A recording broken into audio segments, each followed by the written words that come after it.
Yeah, what's up, everybody? It's Ringside Report MMA. We are live. UFC 259 preview going down tonight. We're going to give you more winners to beef up your bank. Khamzat retires. Overeem and Junior Dos Santos are fired. And Ottman had potatoes? Potatoes?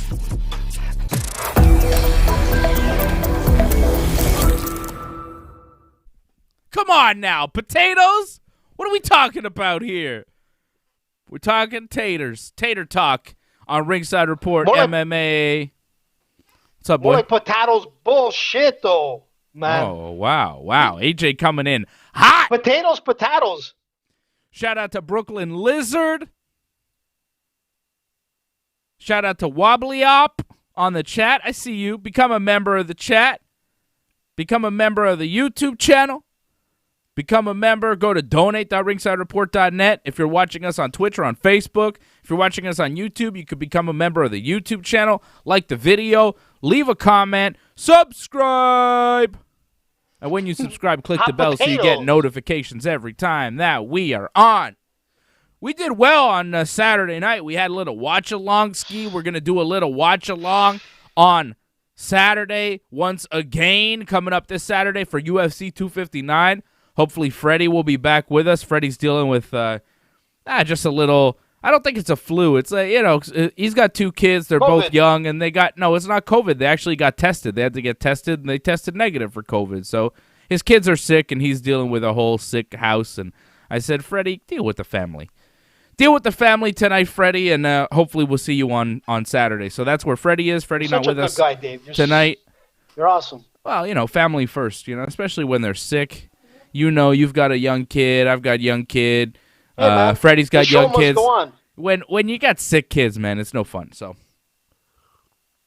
Freddie taking a little bit of a night off. Girlfriend or a sick wife. Even well, worse. That's it. Everybody's sick at Fred's house. So I think Fred's under the weather too. So we're giving Fred a little bit of a night off. He'll be back with us on Saturday. Hopefully everybody's feeling better at the Garcia household, and we'll see Big Freddie on Saturday for the UFC 259 watch-along. Shout out to Patrick C. Hamilton. He is a member of the channel.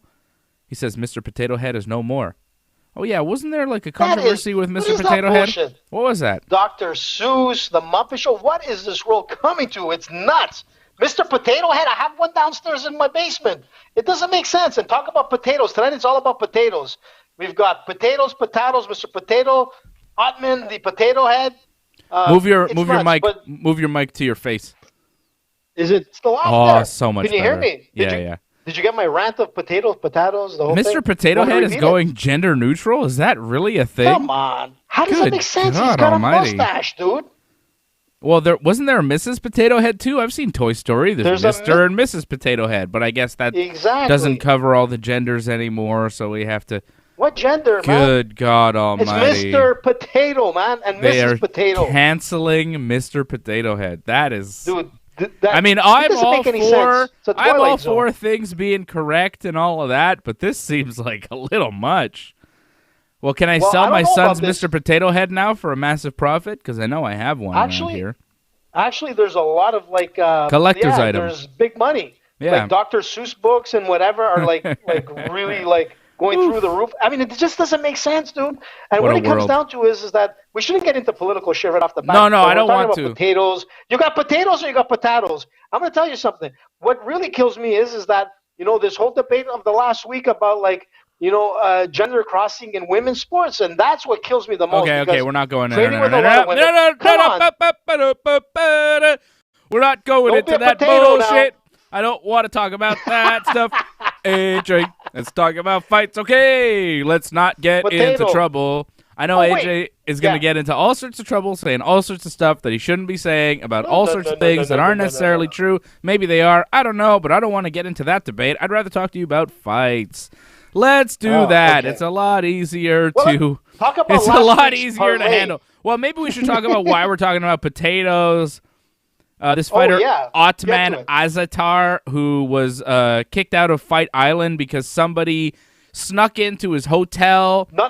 They snuck in and they scaled a balcony to get into his hotel room and to give him a bag, right? And we didn't know what was in the bag.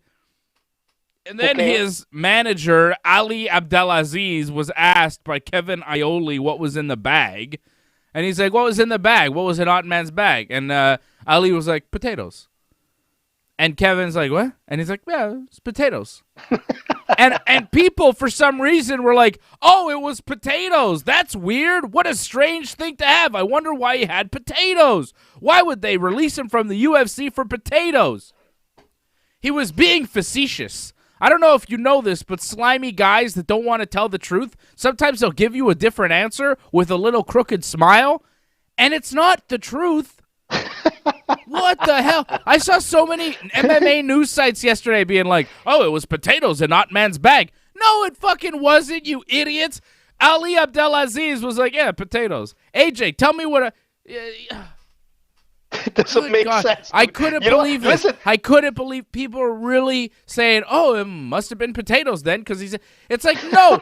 He was saying, like, hey, Ali, what's in the bag? Oh, it's gym socks. Oh, was it really? Yeah, gym socks. You know, it was a joke. He didn't mean it. He was messing with you. Is he going to really tell you what's in that bag? Hell no. And if you look into those Azaitar brothers out in Germany, they have some very shady ties. Very shady. These guys have, been under the watchful eye of the law over there. Let's just say that they are well known to police in Germany, okay? These Azaitar brothers. And I know Ali Abdelaziz is talking about how great of a guy he is and all that. Look, whatever was in that bag, it wasn't goddamn potatoes. If you believe that, I mean, you'll believe anything. You believe I Mr. suppose. Potato's a man. I don't understand. Listen. I don't understand that. It wasn't Dave. potatoes. Those Azaitar brothers are trouble. I am telling you, you will find out over time what kind of trouble they are. It will reveal itself. They've already had a lot of trouble with the law in their native Germany. Believe me, it wasn't potatoes. That was crazy. MMA news sites are like, oh, it was potatoes. You got to step back and understand that people are like, oh, maybe it was potatoes. But I'm going to tell you, this was like Mission Impossible, like Ninja Turtles all wrapped in one. A guy had to scale 4 stories, walk over balconies like freaking Spider-Man, putting his life in danger. They did a whole thing of changing over their bans, which is basically the entrance bans that the UFC issues, and the hotel and everything is like on the strict COVID protocol with Dana White. I mean, it's high security.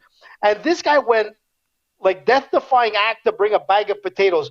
And it wasn't potatoes. It makes you wonder. It wasn't potatoes. It wasn't potatoes. We all know that, man. Did you see the comment on Twitter by Amy Kaplan? Do you have that one, Dave? Who? No. Amy Kaplan. She put out. Listen to this. She's one of the journalists. She's part of the media. So listen, can I just read to you what she wrote? It's like crazy. She goes like this. Amy Kaplan. Ottman Azaitar just poked his head into the media room to yell, "I'm back!" then left. He came back with a white bag, ran into the room again, waved it, laughing, and then ran back out to the waiting car. You cannot make this shit up. UFC 259. I mean, Ottman is like... He's a weird guy. I'm telling you, there's something up with this guy. There's something up with this guy. I mean, the guy has an incredible record in MMA, and like it was a shame that he got like... Well, he wasn't really released according to Dana White. Dana White said, like, listen, under the moment, he was pissed and whatever. They didn't release him. They just, like, canceled his fight and whatnot. He's obviously back, and he will be fighting. But the question comes to is, dude, you're right, man. You're talking shit, man, that you know there's no potato in there unless there's a potato filled with, like... It's ridiculous. I don't know, man. What could there be in there that can, like, enhance his fight, man? Oh, man, anything, man. There's all sorts of drugs out there. It could be anything. Who knows? But with the Azaitars... anything is possible. Watch those guys. Pay attention. They're trouble, okay? I'm not familiar with them, but, like... Now, let's talk about... Who cares? They're fucking low-end UFC fighters. I don't give a shit. They're jabronis. Okay. Really? I was wondering if they were, like, gang members or MMA fighters, so they're MMA guys. Okay. Well, they're a little bit of both. They're a little bit of both. Mm-hmm. They're known as the... They have, like, the Brutal Twins... Right? He has a disturbing criminal past. Abu Azaitar. It's Abu and Ottman. They're brothers, right? And Abu, who I think also fights in the UFC, they did a lot of violent crimes. They brutally attacked a businessman, threatened his life by dousing him in gasoline, and stole his Ferrari. Jeez. Yeah, that's when they were 17 years old. What? Jesus. Starting off young, man. Yeah. Fast and Furious. Well, when my brother and I were in prison in 2003, we quickly established contacts. One of our roles was to be the protectors of the German prisoners against some unscrupulous groups of foreigners. They're 17. Jeez. Yeah. Oh, fuck. Yeah, these guys are they hang around with some pretty shady people. What just happened? There we go. I don't know, dude. I thought you were going to be bringing up some picture of these guys. No. We faded to black. They've also hung out with King Mohammed in Morocco. King Mohammed? Yeah, What? apparently King Mo? Abu, one of the Azatar brothers, is the first Moroccan national to sign with the UFC. So they've been celebrated in Morocco. They're Moroccan and German. But they've got some ties with some real shady people. The German media has labeled them the brutal twins. They doused a man in gasoline and stole his Ferrari.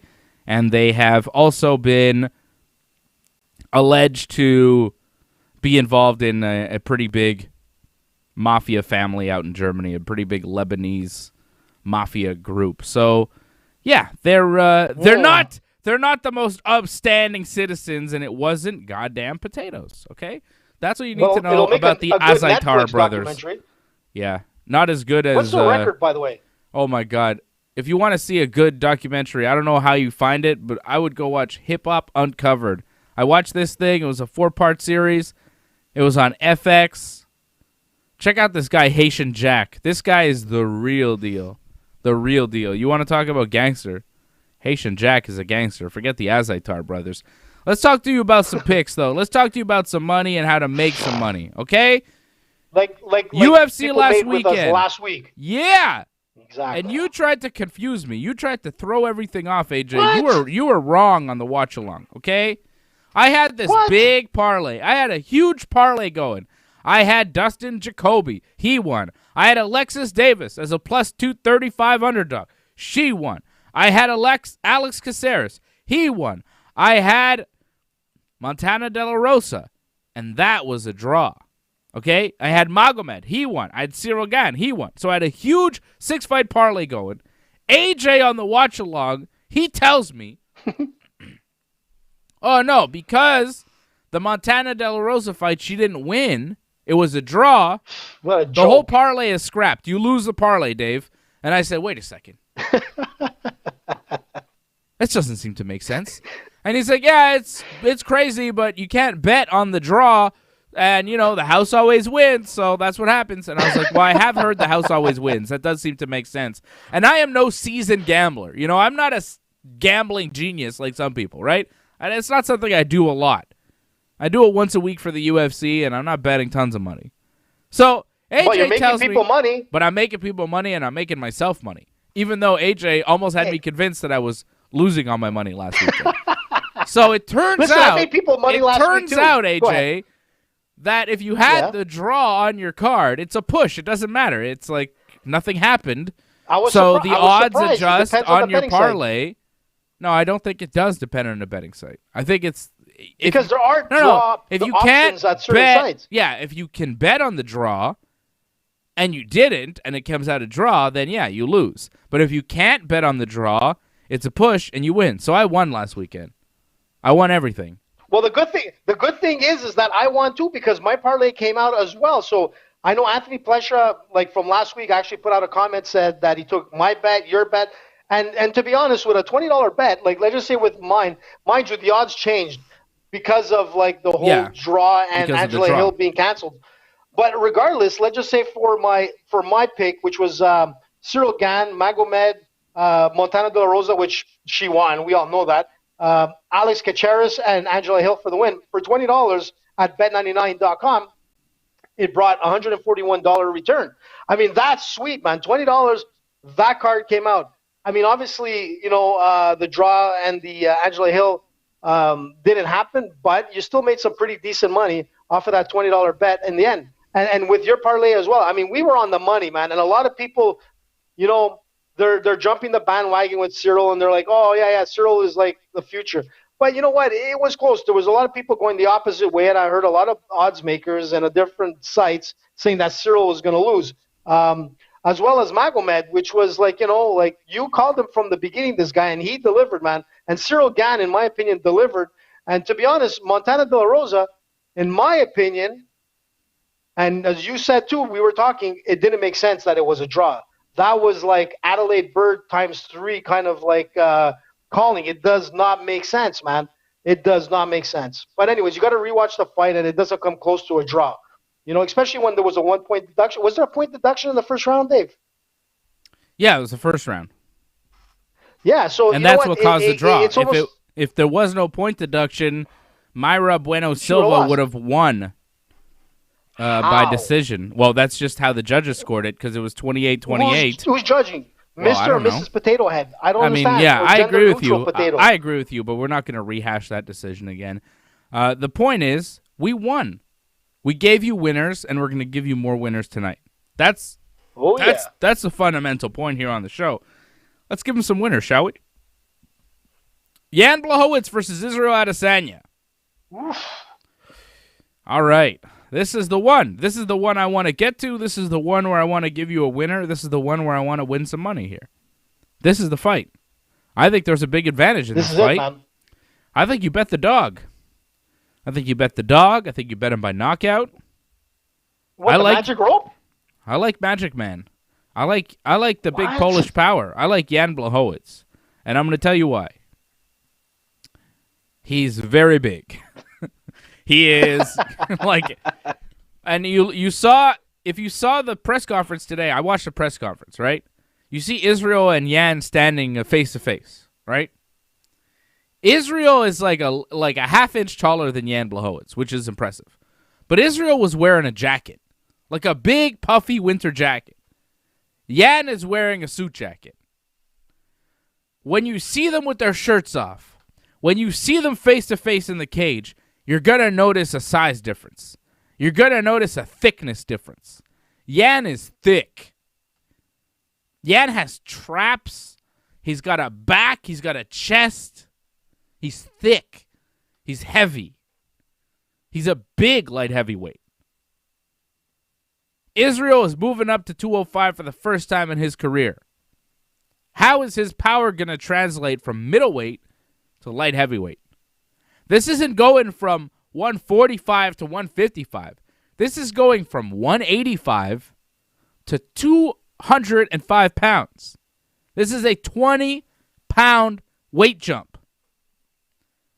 I don't know anybody in the history of the UFC who's ever had success jumping from middleweight to the elite of the light heavyweight division. I don't know who's, maybe you could say Vitor Belfort to an extent. But, I mean, how do you really determine success at light heavyweight? Did Vitor have a lot of success at light heavyweight in the UFC? Silva? Anderson? Let's really look at what Anderson Silva did. Probably the greatest middleweight of all time. He beat James Irvin, who was not championship level. He beat Forrest Griffin, who was on the way down, who was no longer championship level. He beat Stephan Bonner, who was basically retired, who was not championship level. Yeah, but still good fighters. Yeah, I mean, they were good, but they weren't in their prime when Anderson beat them, and they weren't the world champion. Nobody has ever gone up from middleweight to light heavyweight and had real success at the top of the division. Not to say Israel Adesanya can't do it. The guy is a tremendous talent. He's got youth on his side. Jan is 38. Israel's 31. Israel is a big, tall guy. He's undefeated in MMA, 20-0. He looked incredible knocking out Paulo Costa in his last fight. But that's Paulo Costa. Israel is a very... You just said it. No. Yeah, that Paulo is Paulo Costa. Yeah, but Let's come on. Let's not joke around, man. Before he got knocked out, man, he was looked upon as being like the next, and like he has his excuse why he didn't win and whatnot. But he beat Paulo Costa, man. That's no joke. That's serious. That's serious enough to make you think Yan he has that possibility to beat Yan. Yan is so much bigger. He's so much bigger. Paulo Costa, what he brought in, yes. He's 6'2", Paulo's 6 feet tall. And we're talking about the light heavyweight champion of the world here, Jan Błachowicz. He's so thick. He's so thick. I don't know how big Israel is really going to be going into this fight. It's not like Israel's taking a whole year off to put on the weight and be the light heavyweight that he should be. He even said at the press conference, the middleweight division is mine. I'm going to go back down and defend the middleweight title after this. So he's not committed fully to the light heavyweight division. He's still a middleweight. He just thinks he can win. I'm not so sure. Well, I'm not so sure. You know what, Dave? I mean, he has bigger aspirations. I mean, he's also said that he wants to make it to heavyweight, and he's after Jones. And that's the thing. That's what's driving this guy. And the thing is that, you know what? He's going to be less weight. He's going to be at 193, I think, leading up to Saturday's fight. So he's not even at lightweight. No, he has to hit. He has to hit 205 on the scale to make it a title fight. But I heard he's staying at 193. He's at 193 at this moment. I don't think he's getting any heavier. I don't think. Can you? I don't know. Are you allowed to fight for the title weighing that little? Sure. Really? Because he's obviously you won't make 205. There's no way, and there's if no he one, doesn't hit, he'll be a lighter. If he's under 200 pounds on the scale, he is fucked. Fucked. He's gonna be. He's 193. That's what I've heard, and that's what he's walking into. He's fucked. It's true, over. Man.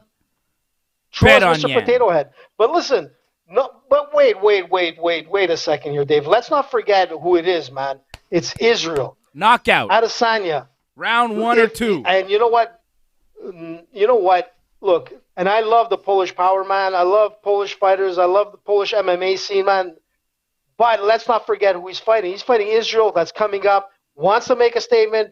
Has the possibility to make that statement. He has all of the tools necessary. Man, he beat Paulo Costa.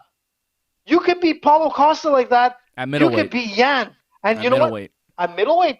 But you know what? When you think about it, he's not going to lose his speed, his striking capability. The guy has it like all. I mean, even like his grappling defense takedown is up there. Yeah, there's going to be a big weight difference. And I think, I was listening. Listen, I was listening to some comments like, oh, yeah, but if Yan has like 30 pounds over him and he has the top mount, he's going to gas him out. You're right. It's true. You know the game, man. When it comes to grappling and there's a heavier guy on top of you, man, it could be a real rough day if you don't know what to do defensively and what to do to be able to get out of like that heavy top mount, which Yan probably wants to do. If Yan does that, then Yan is winning this fight. But if Israel does what he's done to everybody else by keeping that distance, man, and doing the leg game, the jab, the strike, the combinations at a distance, if he doesn't close up, if he doesn't get into any like clinch with Yan, he's going to win that fight, man. This guy has all the tools to be like something spectacular. And you know what? I was listening to Dan Hardy, actually. Dan Hardy said, he made a really good point. He goes, Israel is what the UFC needs as the next Conor. He has all the tools. He's got it all, man. He's got that charisma.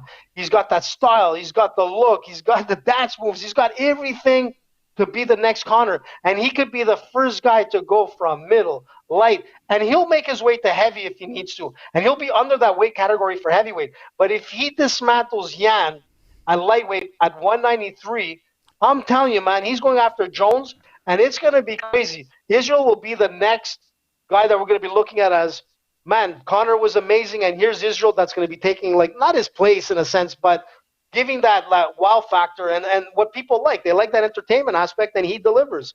And, man, he's got the tools to do it. And you know what? Yeah, people are like, oh, his grappling skills are like, no, man. He's training with Andre Galvao. He's a purple belt in Brazilian Jiu-Jitsu, man.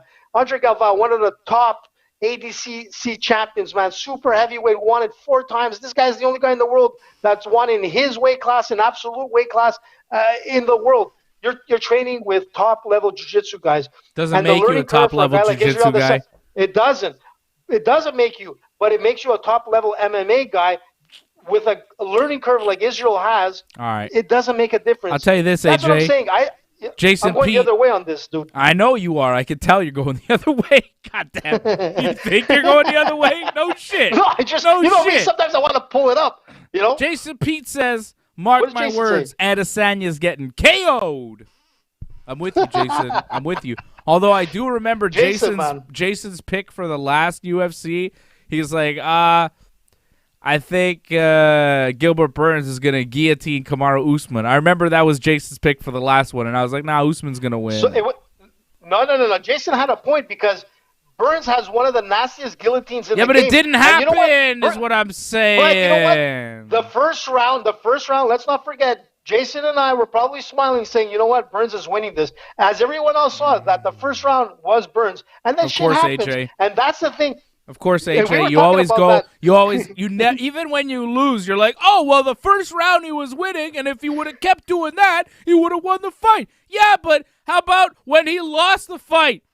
How about the rest of the fight where he got his ass kicked and he lost? How about that, AJ? AJ, if his pick gets knocked out in 15 seconds, he'll be like, oh, up until that knockout, he was looking really good.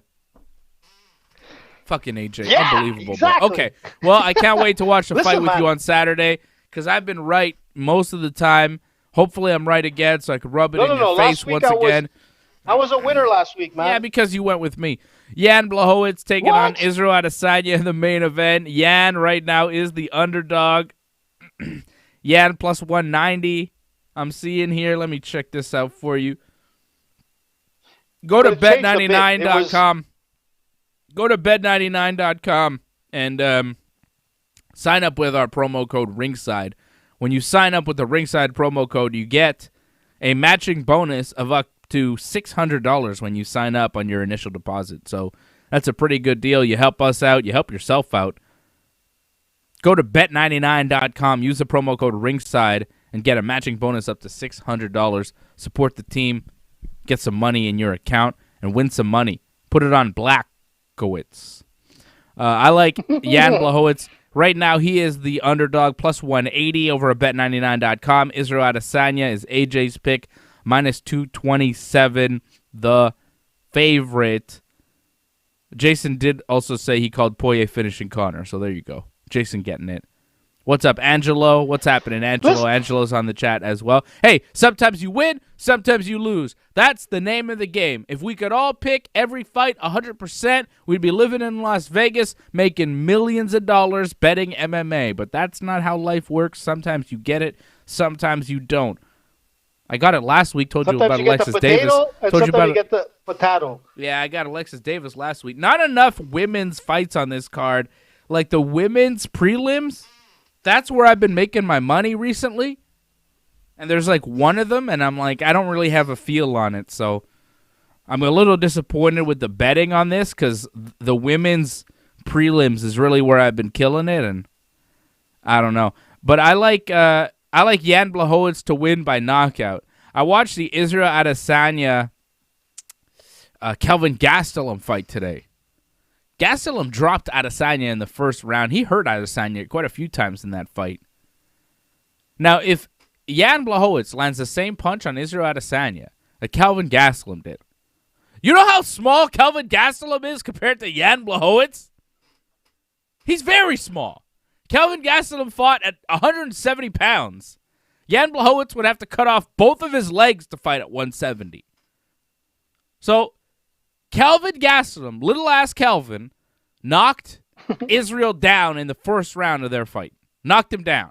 Hurt him. Had him wobbled again in like the fourth or fifth, right? Hurt him. You're telling me Jan Błachowicz lands the same shit that put Dominic Reyes out? That put all these guys out? Polish Power? You're telling me Jan Błachowicz doesn't put Israel's lights out? He put your boy Luke Rockhold's lights out? He put Corey Anderson's lights out. He just knocked out Dominic Reyes. Dominic Reyes, who went 5 hard rounds with John Jones in a fight that you thought Dominic Reyes won, AJ. You told me, and you're still going to tell me that Dominic Reyes, he beat John Jones. He's the best. Da-da-da-da-da. Jan Blachowicz smoked him. Smoked him. Made it easy. Polish power. And Israel's undefeated in MMA. He's undefeated in MMA, for sure. He's been knocked out before, though. In kickboxing. Knocked cold. Sure. Unconscious. Yeah, but it's... Listen, man, and dude, when that happens to you once, it can happen to you again. And don't forget, AJ, don't forget, last Israel Adesanya fight, I'm pretty good at picking Israel fights, because the last Israel Adesanya fight, who did you pick? Israel or Paulo? Yeah, Paulo. Exactly. You picked Paulo. So, who did I pick? Who yes, did Dave pick? Dave picked Israel. You took Israel. Dave's not picking Israel this time. Dave's going with Polish power. Dave's going with the magic rope. Dave's going with Big Jan, the man. The man who used to be Jan Błachowicz is now Jan Blachowicz. We know your name. Błachowicz no more. Listen, man. The magic rope is coming to an end. The magic rope is gone. Is gonna disappear. The magic rope is gonna it just fizzle away. You know why? Because Israel beat Paulo Costa. And I was so sure Costa was the man, which I still think he is. He still has a lot of game left in him. But looking at Paulo move up in the ranking in the UFC, I thought he was unbeatable. Yeah, I'm looking at this guy as Belfort. I'm looking at this guy as no one could touch him. And then Israel came, which I didn't believe he could beat him, and Israel dismantled Costa. And I became a believer. And I'm like, shit, if you could do that to Paulo Costa, you could do that to anybody, man. He did it to Whitaker. The Gastelum fight was a wild fight, back and forth action. The guy can go the distance. The guy is able to fight. The guy had a good kickboxing career. And he's going to be fighting Jan. And let's not forget, Jan didn't have the greatest record per se in the UFC in that division. Started off really not great. And then, he got a lot better. But you know what? Going to the Dominic Reyes Come on, fight, man. The Jan Blachowicz that lost to Corey Anderson in 2015 is not the same Jan Blachowicz that knocked Corey Anderson out in 2020. The Jan Blachowicz that showed up in 2019 that went on this run is a different guy. Some guys find their rhythm. Some guys find their way of fighting, and he found it. And I think he found it probably back in 2017, but on his way, he got knocked out by Thiago Santos, and that's the only loss that he's had, really, since 2017. One knockout loss to Thiago Santos, when Thiago Santos was knocking everybody out. Thiago Santos went on a run there before he fought John Jones, and don't forget, that was the fight right before Thiago fought John Jones to a very close fight there. So let's not, sleep on Thiago Santos and his power. He beat some pretty good fighters. So, look, Jan Blachowicz, to me, too big, too strong, too powerful for Israel. And you talk about Paulo Costa, I don't think Paulo Costa is the same type of guy. Paulo Costa is not as strong. Paulo Costa is not as tricky. Jan is a veteran. He's been in the game for a while. He's got tricks. He knows what he's doing. He starts leaning on Israel, especially if Israel's coming in underweight. Good God, I hope he isn't. I really hope he's a little bit thicker. That's bad. We'll see what he weighs in at tomorrow. We'll see what he weighs tomorrow, but I think Jan wins this fight. I think he knocks Israel Adesanya out, and I think you can all win some money doing that if you want to go with Dave. But maybe you want to go with AJ and go with the safe bet, which is the favorite, Israel Adesanya. How do you figure Israel wins? I've got Jan by knockout in the first or second round. Early. Yeah, this is a tough one. This is a tough one to call the manner of the win because it could go either way. And I'm not going to take it away from Jan. I keep saying it again. If he gets that kick, he gets that left kick to the body like he did to Dominic Reyes, it's going to be a bad night for Israel. We know that. If you can keep that distance, if Israel is able to play the same game that he did to Yoel Romero, the same game that he played to Paulo Costa, very similar, and coming to Jan Blachowicz, if he can keep that game plan and utilize it, he's going to win this fight. But as soon as he avoids those leg kicks, as long as he avoids the clinch, he's got a good shot. And that's the thing with Israel, man. He's super fast. He can play the leg kicking game. He can change up his stances like Yan did to Dominic Reyes. I think there's a lot of motivating factors behind Israel. Israel is, Yan has been in the game for a while, but I think Israel is just coming into his prime. There's something special about this guy, and then that really, like I said, came out when he dismantled Costa and he dismantled Yoel Romero, and that's what I'm saying is that there's something about Israel, man. Back up. I didn't dismantle. Dismantled Yoel Romero. Wow, he beat him. Let me just say he beat Yoel Romero, and he beat Paulo If we Costa. have another one of those fights this weekend, forget about it. I don't want to see that. No, but what I'm saying is, look, and that's why I'm saying is that if he keeps outside on his range and picks him with his striking game and his leg game, he's gonna go for the points. And the further the fight goes in to the latter rounds, the more I think Israel's gonna win. If Yan can't take him out in the first couple of rounds with that Polish power punch or the left kicks to the body and really not overpower him and overwhelm him, I'm telling you, man, he's gonna win it by decision. And I think Israel can pull this off. Israel has a reach and advantage over the middleweights that he's fighting. This is a different fucking weight class. But he still has a reach. He still has a reach over Yan. He still by has 2 it's not inches. much. It's a two inch barely, reach. But he still has a 2 reach height. If you believe the numbers, I don't know. Listen, man, Israel is very He's very similar. Israel's good to John Jones, man. Skinnier. He's a middleweight. I've seen a lot of excellent fighters go up in weight and look less than. I've seen Nate Diaz fight at welterweight, look like shit. I've seen Max Holloway go up to lightweight from featherweight against Dustin Poirier. Couldn't cut the mustard. I saw Benson Henderson go up to 170 when he was one of the best 155ers in the world. I don't think he was ever the same after that fight. You see guys move up in weight, and it doesn't always work. And you also see guys who are on these undefeated streaks try to do the impossible. You see guys, and you saw with Conor, right? Conor didn't believe he could lose.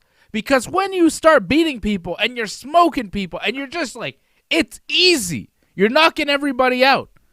How could you not feel invincible?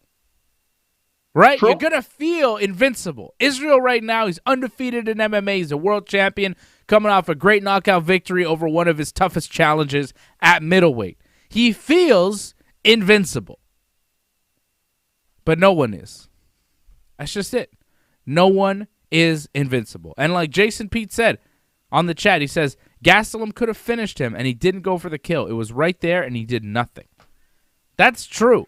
And Gastelum had Israel dead to rights in the 5th round. He had him wobbled, beat, hurt, and he went for a double leg when he should have kept punching. But it was going very close. And if, again, I bring it back to, and I'm not disrespecting Kelvin Gastelum. He's very powerful. He packs a big punch for a middleweight.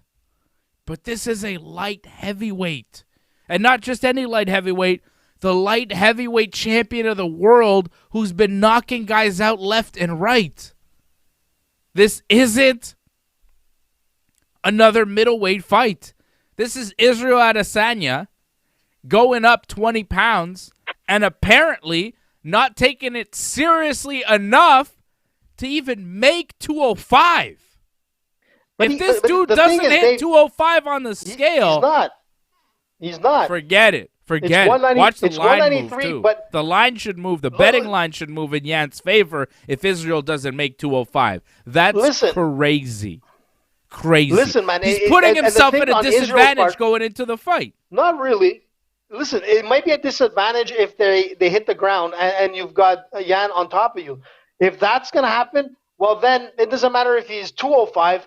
Yan is better skilled, per se, on the ground, per se, to get that top mounted for that ground and pound. Why they have so many weight classes in boxing? No, you're right. Why? But boxing's a bit different. Like, there's less of a gap between the weight classes as in the UFC. But I'm going to give you something. Israel doesn't want to get up to that 205 mark because it'll slow him down. That's what he does. Connor said it best. Power, speed beats power, and precision beats speed. And you know what? He's absolutely right. And that's what Israel's going to do to Yan. And the only thing that concerns me, there's only one thing. To hit Israel, it's hard. Unless you try to go for his legs, but it's hard to hit this guy. Timing beats power and precision beats speed. Okay, either or. It's the same thing what I'm saying. But what it comes down to is this. My only concern is this, is that it's going to be a smaller ring. It's a smaller octagon.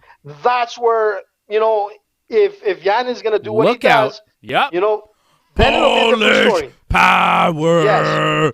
Polish power. But it also gives Israel a quicker sidestep, to avoid like that. He can move around a little bit better as well.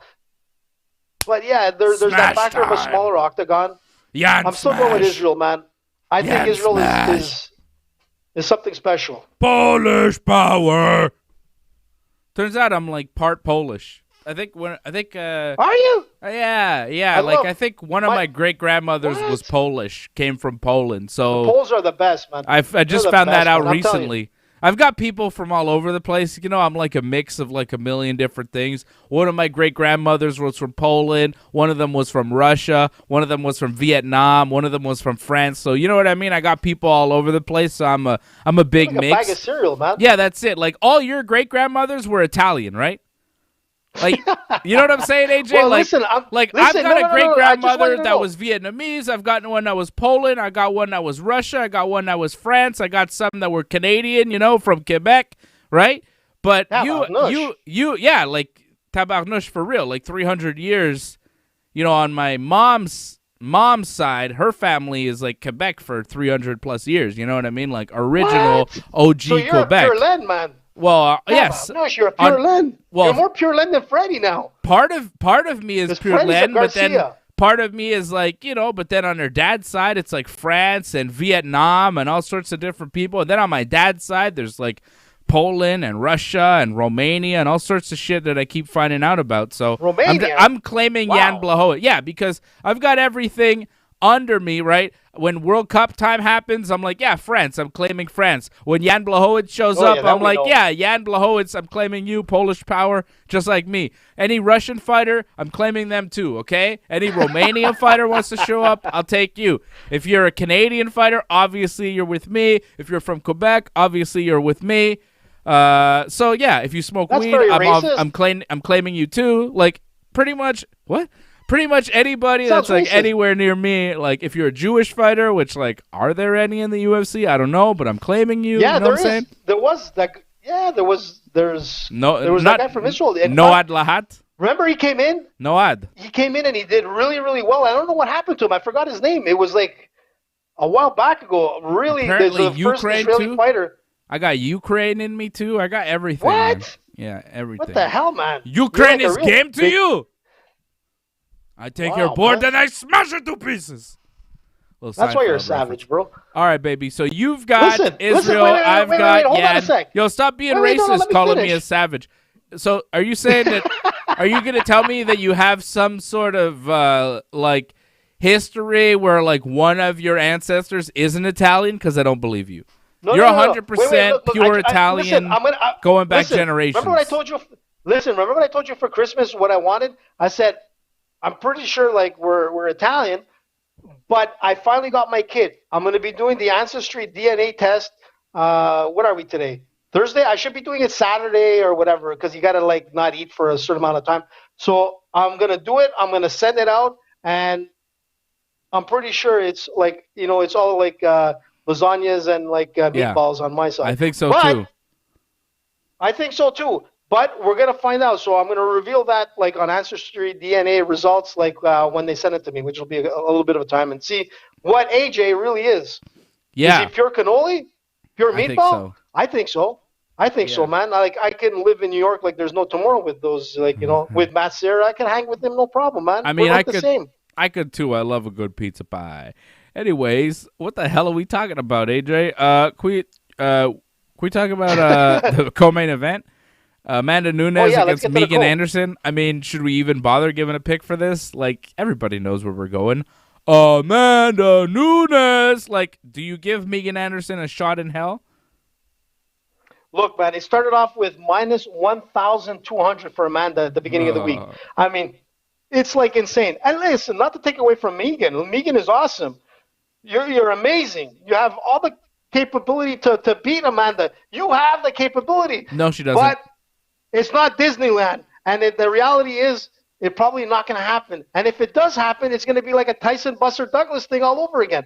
It's not going to happen. Amanda still has many years of fighting left in her, regardless if she has a kid or her relationship and all this blah, blah, blah, blah.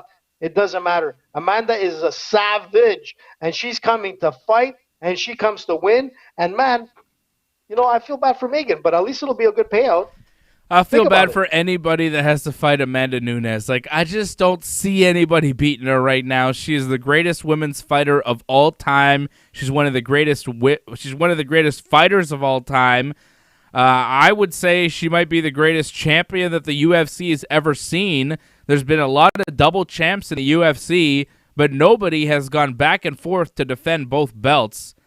Not like Amanda Nunes, right? Crazy. I mean, like, she's amazing. No. She goes up to featherweight to defend the belt, goes back down to bantamweight to defend that belt. She's the double champion, and she's defending both championships. No one's ever done that. People have been double champion before, but they're not going back and forth to defend the titles. Usually when you win a belt in one division, like Cejudo, he won his belt at 125, and then he went up to win the belt at 135, and then that was it. He was just going to fight at 135, and then he basically just retired, you know?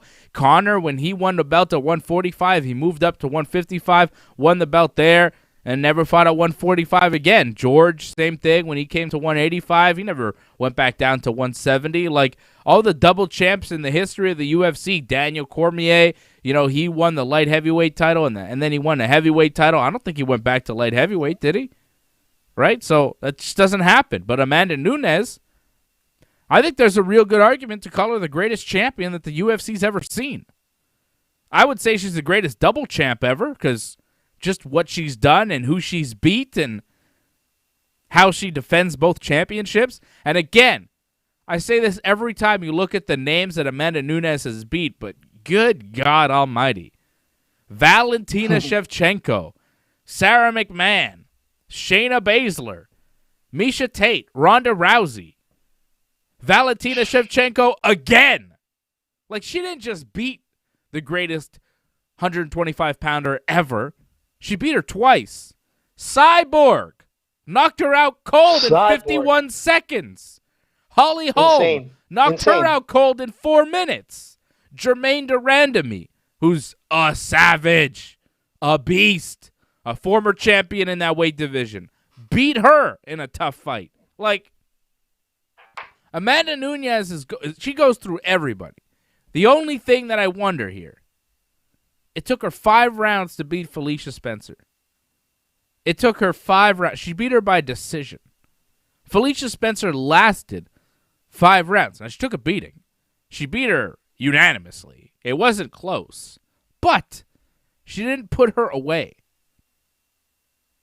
So I wonder here, you know, could Amanda find herself in trouble? Like, don't bet on Amanda Nunes, because there's no point. Right now, Bet99 has her as a minus 1,111 favorite.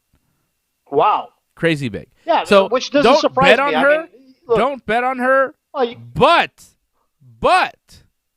I mean, she should win. But Megan Anderson here, I mean, Amanda's lost before. She's been knocked out a couple of times, lost by TKO a couple of times. You know, she could lose.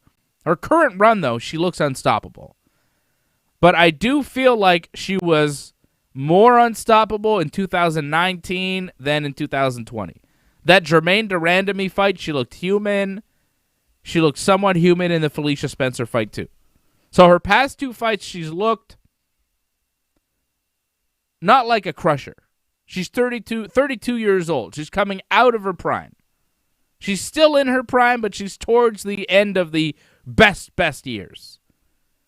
But at 31 years of age, can Megan Anderson really do enough to Amanda Nunes to beat her?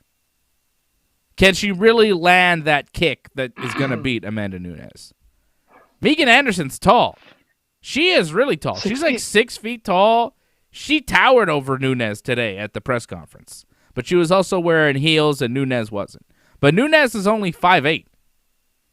So striking is going to be a difficult task here for Amanda because Megan's so much bigger. Yeah, but it doesn't mean much, Dave. And what it comes down to is that, you know what, with the Felicia Spencer fight, and just like this fight, whatever Amanda dictates the fight is going to be is exactly what it's going to be. If she wants to end it in the first round, she'll do it. If she wants to end it in the 5th round, she'll do it. She'll come out to fight the fight. And she's not going to commit, and she's not going to do what you want her to do. She's going to play the game whatever way she feels like, and that's the difference with probably the baddest woman fighter on this planet. And, you're looking at, like, Felicia Spencer, and I was looking at some stats here. In that fight, 222 strikes were thrown, and Amanda got 132 out of 222, where Felicia Spencer threw 161, and she only got 70. So, yeah, it was 5 rounds. But, man, she doubled up the amount of strikes landed than Felicia Spencer. She took a beatdown. But you know what? That's probably what Amanda wanted to. She wanted to go to 5 rounds, make it and I remember that, a super entertaining fight. But if she wanted to end it earlier, she probably could have. And that's the thing with Amanda, man. She is dangerous. And, you're talking about Rousey. I remember Rousey was like the baddest woman on the planet and whatnot. But you can't come to the level of what Amanda is doing and going to do for the future. This girl, everybody loses, man. Everybody loses. George lost. It happens. But Amanda Nunes, man, like you said, she's something else. Best man. And ever. You know what? Best Hopefully, ever. Yeah, the best ever. I but hope the she thing is, doesn't decide AJ, to retire too young. at some point, she might lose. You know what I mean? Like everybody. Yeah, everybody loses at some point, and a lot of times you lose when you're not expected to lose. Is this the time? I don't think so. I think Amanda's better than her in every way. I think Amanda wins this fight, but I think it's probably going to go to a decision. I don't think she finishes Megan Anderson. That's my prediction for this. I think it goes 5 rounds. I don't think she finishes Megan Anderson. Megan's tough. She's Australian. They make them tough over there. Oh, yeah. Anytime you can eat or wrestle with crocodiles, there's no doubt about it. But, Amanda's got like everything going for her. And you know what? It's very different. Just to jump on what you said, there's a lot of pressure on you when you haven't lost a fight in MMA and you're performing so well, and people expect you never to lose. Like Conor, he can't lose. The only guy that we've seen really is like Khabib, man, where this guy's never lost, and he's almost like godlike in a sense. But the thing is that Amanda Nunes has already lost. That pressure's gone. You don't have to worry about that pressure of, I've lost. People that have lost know how to come back from a loss, and that's what really makes champions. It's not about having a zero loss record, which is almost impossible. There's very, very few Khabibs in the game, in every level of combat sports that can pull that off. In general, the majority of champions have lost, have come back from that loss, and they're not worried about the loss because all they're thinking about is the win. Yeah, I've lost in the past. And that's the thing with Amanda. She's lived that loss of the past. And right now, man, there's no way she's losing. There's no way. I mean, this is, we can always say it, everybody has a puncher's chance, and you're absolutely right. We've seen that with Derek Lewis. He's got that puncher's chance, and he always manages to pull it out of the magic hat or the magic rope like Jan. But the thing is that Amanda, man, is if you want to make some money, if you want to get anything close to more sure, even if it goes 5 rounds decision, TKO, stoppage, whatever, do it. And there's no way that she's going to lose. She's not going to lose. You just went on and on about how, losing a fight is always good because you come back better and not everybody's undefeated and everything. Right after you picked Israel Adesanya undefeated to beat Jan Błachowicz. I just want to make that clear. AJ. No, but that's and okay. you're right. No, it's okay. But but you're right. But the thing is that it's not like he hasn't lost in combat sports. He's lost in kickboxing. So it's the same thing. It's like if you lose in jiu-jitsu, man, at a world scale level, it's very different than like, you've got the loss, man. You're pissed. You analyze how you lost and you come back from it better. And what I'm trying to say is if a guy has never fought other than like MMA, if he's 7-0 in just like MMA, never fought anything else in his life in combat sport, I'd say, it might scare me right now. But he's lost in kickboxing, man, and he already understands that, man. There's no pressure on Israel, man. There's no pressure on a guy that's going up that he doesn't need to go up to light heavyweight. He's going up there because he has one goal in mind. He wants to fight John Jones, and he's going to do everything he can to get to Jones, being a light heavyweight or even moving over to heavyweight, which he probably will do. And if he does that, then we're going to look at Israel Adesanya, George St. Pierre, and Khabib like on the same pedestal, man. These guys are like unbelievable. And of course, this fight going down Saturday night. I just want to address Jason Pete's comment. How is having a kid making her weaker? If anything, she'll be even more of a monster. She has everything to fight for. Anderson about to get beaten down for the hours Nunes can't sleep. LOOL. Jason, I think Jason is saying that from the perspective of a guy with no kids. I don't know if Jason has any kids, but like if you do have kids, I think you understand how it could make you weaker for your training. Because goddamn, I mean, especially with a newborn, you have to be up every 4 hours to feed those things. Fuck, man. And it's a lot. Sleep, man. Yeah, no, it's a lot.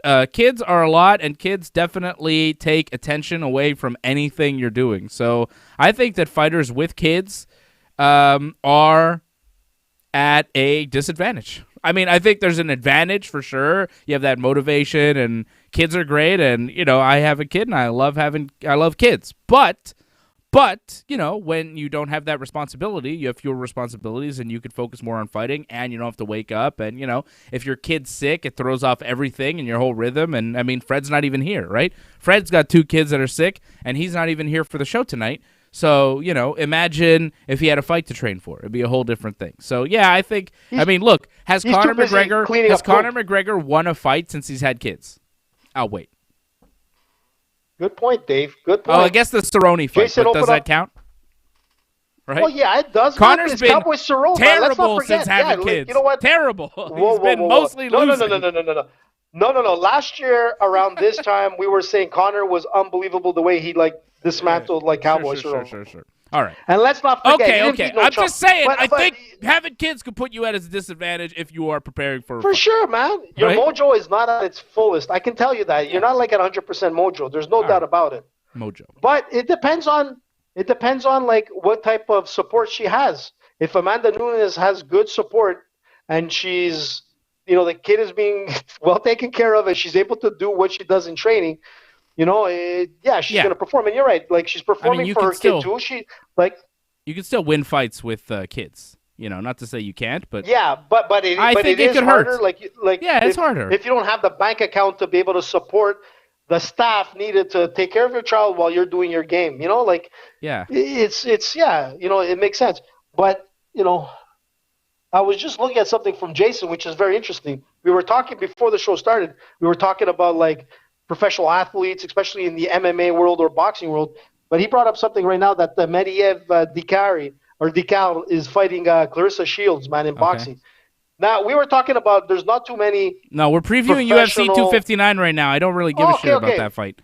To be honest, I don't Clarissa care. Shields, man, she's a beast, man. Yeah, but, I don't know. I got other fights to take care of. She wanted to get into MMA. Yeah, she wants to get into MMA. Yeah, good for her. I mean, yeah, it's interesting, I guess, but it's not what I want to talk about right now, AJ. I want to talk about Peter Yan and Aljamain Sterling. Yeah, that's the fight here. Let's stick to the topic at hand. Peter Yan, Aljamain Sterling. Peter Yan is the champion of the bantamweight division. He is a slight underdog right now, -115. Sterling, -106, slight favorite. Basically a pick 'em on either side. I like this fight. I think this is a real interesting one. I think this is probably the toughest one to call of the 3 title fights. This is the one that I've struggled with the most, but Aljamain Sterling has looked incredible in his past couple of fights, past couple of years, really. He's looked great. and the size advantage that he has over Peter Yan, I think, might help him.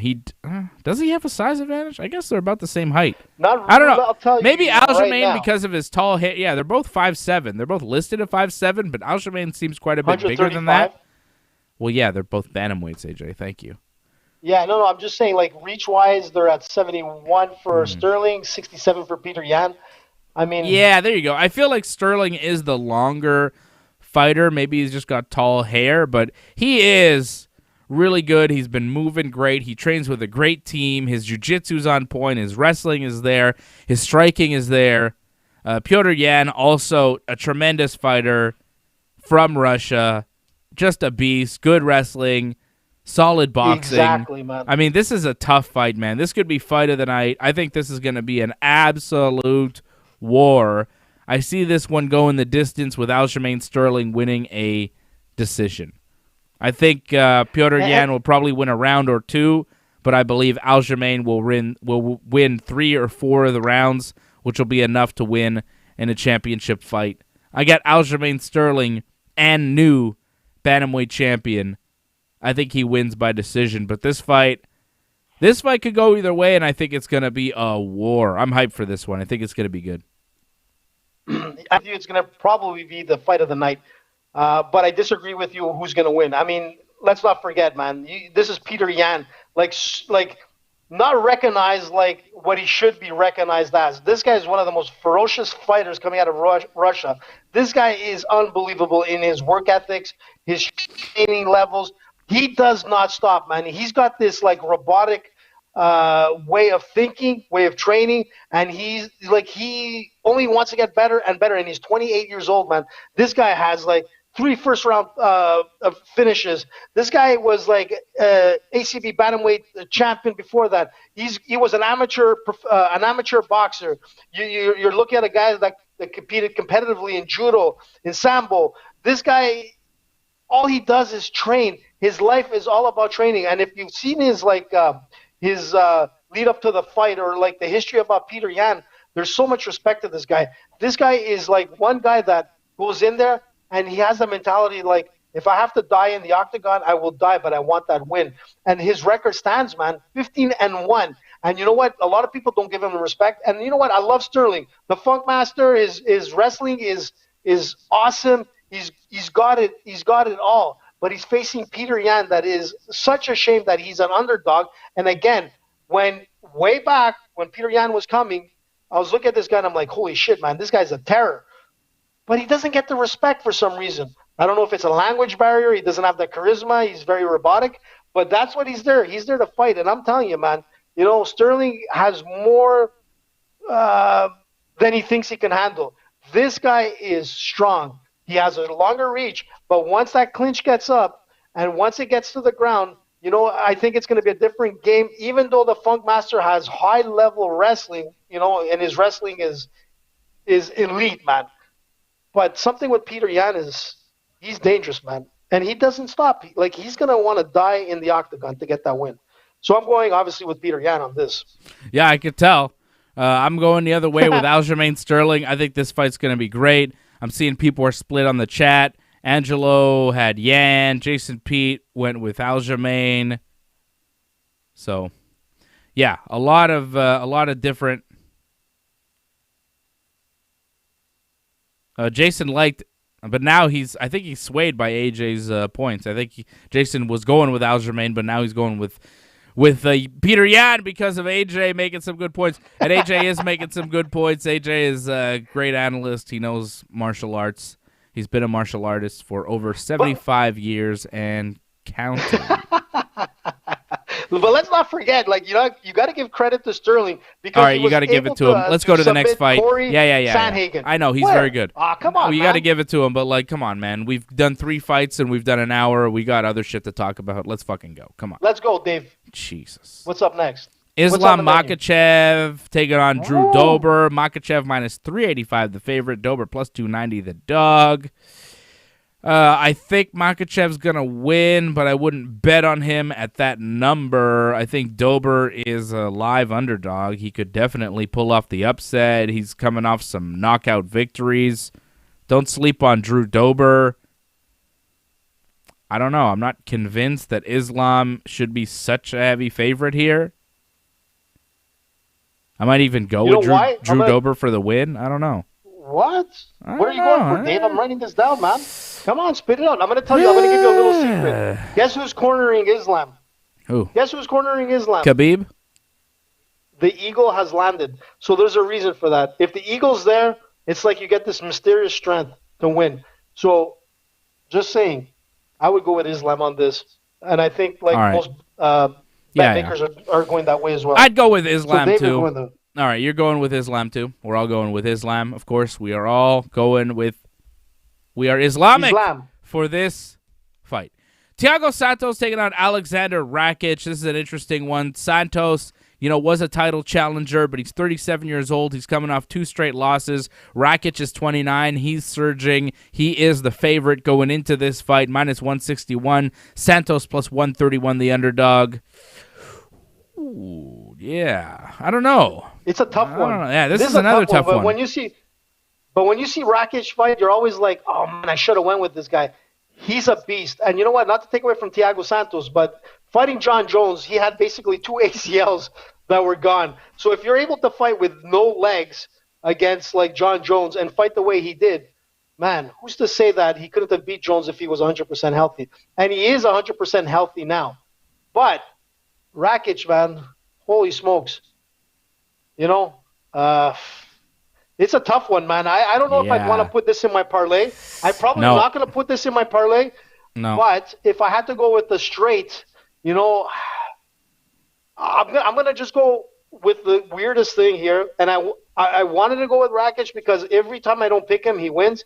But something about Santos being healthy and having 2 knees that are normal, I think this guy can be like another threat to that belt. So look, straight bet. I'm probably going to go with Santos, but I will not put him on my parlay because you know what? It's a tough one. This is like one punch and it's over. Yeah, I think I would lean towards Santos too. I don't know why. Rakic has been knocked out before. Santos has got that power. Santos lost his last fight to Glover Teixeira, but he looked really good early, almost put Glover away, but Glover's so goddamn tough. I'm going to go with Thiago Santos. I think he pulls off the knockout win. I think he's an upset win. How about Dominic Cruz against Casey Kenny? Cruz is the underdog in this one. Cruz, man. +113, Kenny -139, the favorite. I don't know who Casey Kenny is. Don't really, he's trying to make a name for himself off of Dominic Cruz. He's won 3 in a row in the UFC. He's been fighting in the UFC for a couple of years now, but not a big-name fighter. 29 years old. He's trying to, like I said, make a name for himself off the former champion, 35-year-old Dominic Cruz. But let's not forget, Cruz is coming off 2 straight losses to 2 of the best in the world. Henry Cejudo was his last fight, lost to Cejudo. Hadn't fought before that since 2016. Cejudo was May of 2020. His fight before that was December 2016 when he lost to Cody Garbrandt. It's really hard to predict Dominic Cruz fights because he fights so infrequently with so many injuries, and that's really been the story of his career. 35 years old, one of the greatest bantamweights in the world at one time. Henry Cejudo made pretty quick work of him. But this guy, Casey Kenny, is not Henry Cejudo. I don't know, man. I don't know. I'd go with Dominic Cruz. He's a southpaw, Dave. I'd go with Dominic Cruz. Cruz is very good. And he beat Nathaniel Wood. If you look at his overall striking accuracy, the guy is at 43% over 32% for Dominic Cruz. So if you're looking at a southpaw who has a pretty good striking record, who's only 29 years old and has the same reach as Dominic Cruz at 68 inches, there's nothing. He's 1 inch shorter than Dominic Cruz, but he's 29 years old, man, and his record shows that he is pretty good. He can land like 4 good shots per minute. If you break down the stats, you'd probably go with Casey Kenny. But again, this is another fight that could go either way. And I love Dominic Cruz. I like the way he was doing his interview the other day, man. And he won an award for being the cleanest fighter in UFC history. He got his jacket. It was awesome. I love Dominic Cruz. I love him when he does his talks and he does his breakdowns. The guy knows the game. No one knows it better than Dominic Cruz. But he's 35 years old, coming off a couple of losses, fighting this guy that, he's pretty much unheard. Like, I don't know much about him other than he's a southpaw, which is always dangerous in boxing. But, you're going with who? Dominic Cruz? Yeah, going with the old favorite. You know what? I'm probably go with him. Take him. You know you want to.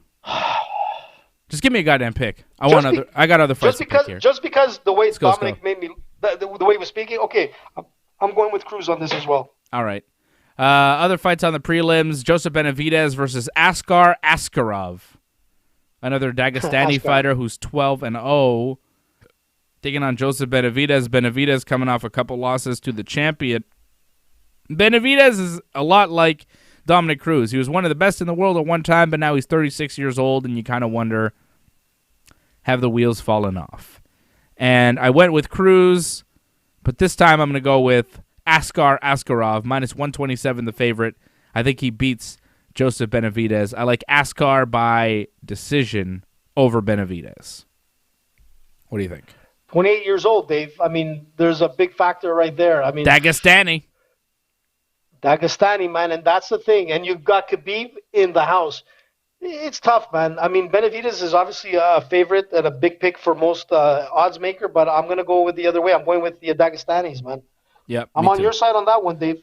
Wow, we're picking the same on a lot of these fights. I don't like it. Yeah, that's pretty much it. There's other fights on this card, but I really don't. I don't have a feel for any of these. Tim Elliott, Jordan Espinoza could be good. Sean Brady, Jake Matthews on the Fight Pass prelims.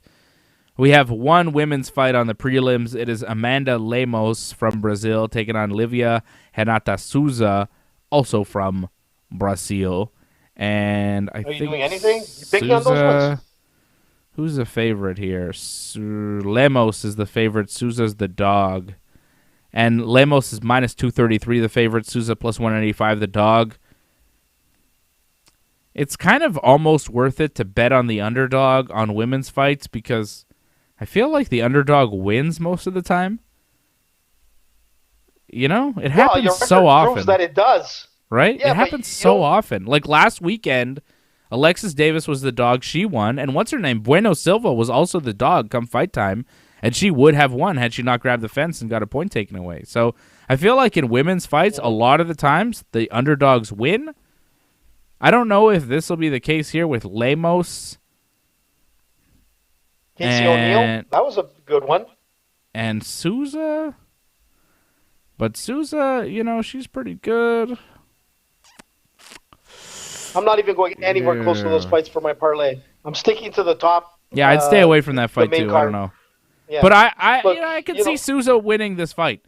Like, yeah, as an underdog, like if you want to just throw a win for Souza and, maybe throw a couple bucks with Souza and parlay it with an Amanda Nunes win, you know what I mean? Try to kind of give you a sure bet with a shaky one to try and, like if you want to bet on Amanda Nunes to win, but there's no point in it and you want to parlay it, maybe you parlay it with Souza. Pick her up as an underdog win early on, and then you cash in with Nunes later on. That might be the play. But yeah, I wouldn't count Olivia Renata Souza out in that fight. I would not, and I also would not count out Khamzat Chimaev. He retired on Instagram, but then he deleted his post. Little boss coming in. Yeah, I just got an invitation. The show is over, man. So Khamzat is it an insurrection? Khamzat has been suffering from post-COVID symptoms. His body is struggling. He's in poor health. He can't train. He posted on Instagram earlier this week. He says, I want to say thank you all so much for supporting me in my journey in this sport. I think I'm done. Yes, I know I didn't take the belt, but it's not the most important victory in his life. It may upset you, but my heart and body tell me everything. I want to say a big thank you to my team. I want to say a big thank you to UFC. So the leader of the Chechen republic, Ramzan Kadyrov, said Khamzat is not retired and he will come back. And Dana White also said Khamzat is not retired. And then Khamzat deleted everything off his Instagram. And It seems Shit like he's not happens, man. retired. I don't think Khamzat is retired. No. He probably got frustrated. He probably doesn't have that strength. He feels that he lost some good fights. When when you're on such a high and all of a sudden, like, COVID really he can't affected train. some fighters. He feels like he's done. Garbrandt was like messed up, and in fact, I don't know if you heard the news just today. In fact, he got kicked off a plane because of I don't know what happened. Well, pretty much what happened is that somebody told this kid of 2 years old to wear a mask, and he's like, I know about COVID, he's still fighting it through, and they got into a big argument, and he got kicked off the plane. So they made a 2-year-old kid wear a mask?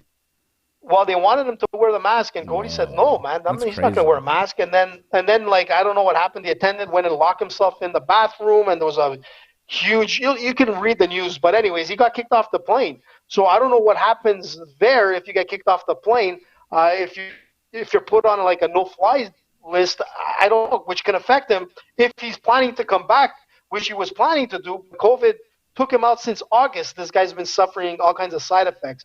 And going back to Khamzat, we don't know what happened. Maybe there's a lot of shit that was going on with COVID that freaked him out, and he just was speaking irrationally. And with the way he fought and the way his future looks, there's no reason that he shouldn't come back. Maybe he needs to take a break, stay in his country, train over there, and then come back fresh. There's no need to fight 5 times like Cowboy Cerrone in a month, kind of thing. I just like that Khamzat says he's retiring. Once every couple of years. Khamzat goes out, he's like, oh, I'm retired. And then the 2 people that come out and say that he's not are Dana White and an evil dictator. You know what I mean? Those 2 guys, of course they're on the same page. Of course, not surprised. Well, didn't they say that about Khabib? I don't think Khamzat is retired, but I do find it very interesting that. Oh, good. That's good, buddy. See you later. The eagle landed.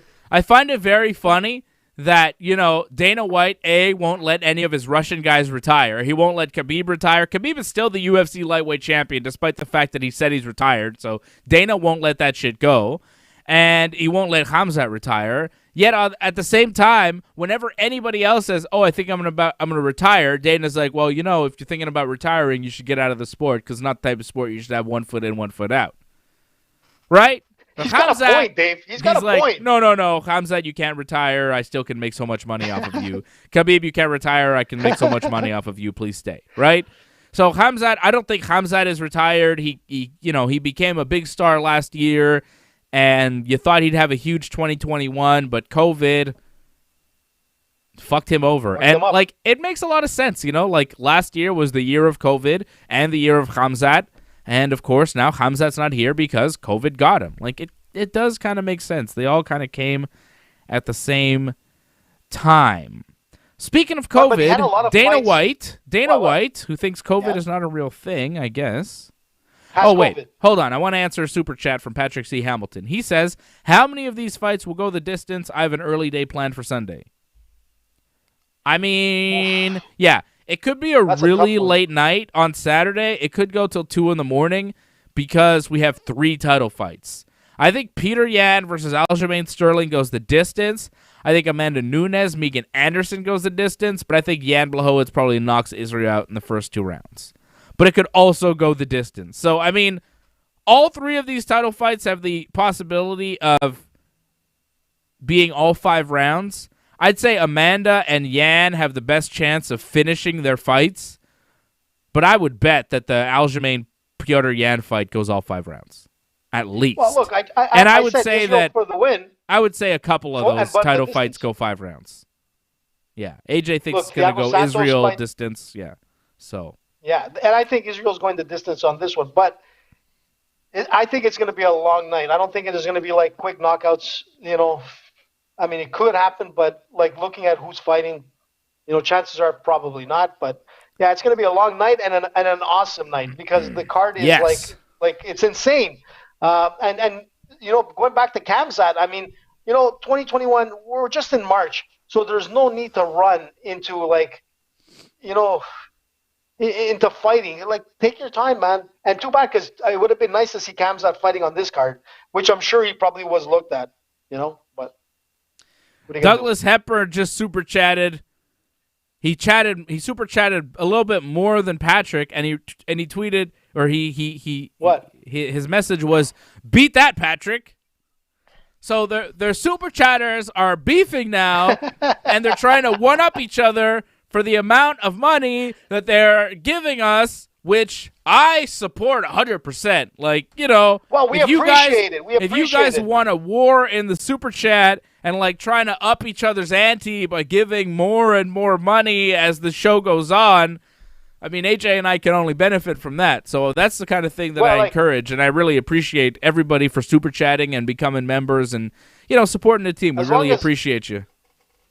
Dave, as long as it doesn't go into like that strip poker like kind of like way, we're good, man. You can fight it out. But you know what? We appreciate everything because the whole team, like, you know, obviously Dave, the big head honcho, and the back team and the administrators and the programmers and like the makeup artists. It's a big team. Makeup artists. Fred. And you got like Johnny North with his Manscaped and his Manscaped body and all that kind of stuff. Did you mention Manscaped, by the way, today? Listen, there's a lot of guys talking Manscaped, but they don't do it like you, Dave. Like, it's very, like, I heard, like, one commercial, and I was like, man, you got to put some pizzazz into Manscaped. You got to do what Dave and Johnny does. Johnny actually goes beyond that, where he brings in the clipper into the show, and part of his, like, Manscaped hair follicles were, like, all over your desk there. But that's another, if you ever want to watch that episode, that's the 50 Shades of Johnny North's Valentine's Day special. That was the beginning of Manscaped. But nobody does it better than us, man. So, Dave, Manscaped, man. Who's going to get Manscaped? I'm going to tell you who's going to get Manscaped. I think it's going to be... I'll tell you what, AJ. Nobody does it better than us. Nobody does it better than us, and nobody does it better than Manscaped. Whoa, wait a second. That's Bet99. Bet99.com. You can go there. They like Manscaped, too. Use the promo code Ringside to take advantage of our matching deposit up to $600 when you go to Bet99.com. But also Manscaped. Oh. I'm not there. Now you just got like dark skin. I got disappeared. I don't know. I got disappeared. Production team, just like the hair on your body for Manscaped. Bring me back. Bring back Dave. Bring back Dave. Dave, maybe this is a sign to get rid of you, man. I think so. I think I just got... Oh, there you go. Well, something happened. I don't know. But look at this cool thing. This is the Lawnmower 3.0. I have it in my hands. Beautiful. This is the #1 clipper on the market. You want to get this thing. And look, when I turn it on, look at that. Boom. Look at that. It's got a little light at the end so you can see where you're going. And you want to see where you're going. This is the best clipper on the market. It is the Lawnmower 3.0. And you could get right down to the skin. You could shave all the areas. Keep your balls nice and clean and trim and looking just fantastic. It's smelling good, too, with the ball deodorant and all sorts of great products that they have over at Manscaped.com. Go to Manscaped.com. Use that promo code Ringside20. You get 20% off your order. You get free shipping. And you get a little kickback to the Ringside Report Network, so that works out. Manscaped.com. Use that promo code Ringside20. Make sure your balls are smelling good. Okay. And ladies, wait. make sure your man's balls are smelling good, okay? You know what I'm saying. Uh-oh. Angela. Oh, my God. The war is happening in the Super Chat. Take it easy, guys. Don't go crazy. It's a Super Chat war. Angelo Contagonis just upped it. With a $6.99 chat, he goes, "You guys are awesome. Thank you for informing us on the happenings of the UFC. Thank you, Angelo." And then Patrick C. Hamilton killing the game, dropping a $25 super chat. I mean, beat that. Can anybody beat that? Is anybody beating Patrick? Patrick just crushed it. He's like, "Oh yeah, you want to up me by 50 cents? I'm gonna up you by $20." And he just dropped it. Jesus, man. Woo! Well, guys, man, thank you very much, and we love you. Hopefully we'll have, like, a ringside party because we missed out, like, the last year of, like, Ringside Universe get-together where we just have a good time. We bring Uncle Benny's wine, we bring food, and we have, like, a blast. And we did it the last time at the studios at Bell Media. But you know what? Once we get back out, I guess, with everyone, we're going to throw a massive party, man. Yeah, I'd love to bring everybody. You know what's funny? You said Uncle Benny. I'd love to go to Vegas with everybody. When you said Uncle Benny, I was like, huh? And because I just realized my son has an Uncle Benny. What? Well, yeah. I mean, my brother. You sure it's not my Uncle Benny? Well, no, my brother Ben Simon. You know. Oh yeah, that's true. It is Uncle Ben. Uncle Benny. Uncle Benny. Uncle Benny Wine. You can call him Benny if you want to. Anyways, so Dana You know what? White. I'm gonna call him Dana Benny from White. now on. Okay, let's talk about Dana White. Okay, Dana White says. What about him? He says he wants to hold an event in Texas ASAP. Okay, so Texas, the crazy state of Texas, they are. I don't know what is going on exactly because I try not to pay attention to COVID restrictions all over the world because, like, I got enough on my mind. I don't need that shit, you know? But apparently in Texas, the governor's like, everything's open. You don't have to wear a mask anywhere. Back to normal. And the rest of the world's like, really? Pardon me, sir? That's it, man. Let's just... Don't mess with Texas. Man. They don't give a fuck, right? So the governor of Texas is like, Texas. We're open. And Dana's like, yes. Let's go. And they're trying to go. They're trying to go. So Dana's like, yeah, I called. I tried to get a show in Dallas. Dallas said no. So, like, the cities, the mayors of the cities are like, fuck no. The governor's crazy. No. But he's like, I'm talking to Houston, and we're trying to go to Houston. So Dallas is like, no, UFC, you can't do an event here. And Dana's like, we're going to Houston, and we're going to sell out the building. He plans to sell tickets at full capacity, and they could be in an arena in Houston as soon as the 27th of this month for UFC 260. Stipe and Francis could take place in a packed, COVID-infested arena in Houston, Texas on the 27th of this month. Like, come on. You're going to pack an arena on the 27th of March? Really?